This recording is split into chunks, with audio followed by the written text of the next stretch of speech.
నిజామాబాద్లో మున్సిపల్ కార్మికులు ఆందోళన చేపట్టారు. తమ సమస్యలు పరిష్కరించాలని డిమాండ్ చేస్తూ నిరసన వ్యక్తం చేశారు. జీవో నెంబర్ 60 ప్రకారం వేతనాలు పెంచాలని డిమాండ్ చేశారు. సుప్రీంకోర్టు ఇచ్చిన తీర్పు ప్రకారం సమాన పనికి సమాన వేతనం ఇవ్వాలి అన్నారు.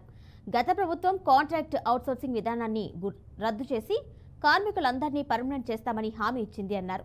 కానీ ఇప్పటి వరకు తమ బతుకులు మాత్రం మారలేదు అన్నారు.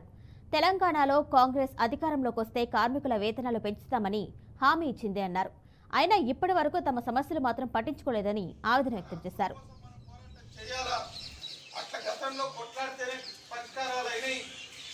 దానికోసం రేపు 6వ తేదీ నాడు మనం జీతాలు పెరగాలని సుప్రీంకోర్టు ఏదైతే తీర్పు ఇచ్చిందో సమాన పనికి సమాన వేతనం ఇవ్వాలని, మనకు ఉద్యోగ భద్రత కల్పించాలని, మనకు మెరుగైన సౌకర్యాల్ని కల్పించాలనేటువంటి డిమాండ్ తోటి అట్లాగే మనం ఈ పనులు చేస్తూ ఉంటే మన మీద అనేక రకాల వేధింపులు పెరుగుతూ ఉన్నాయి, ఇబ్బందులు పెరుగుతూ ఉన్నాయి.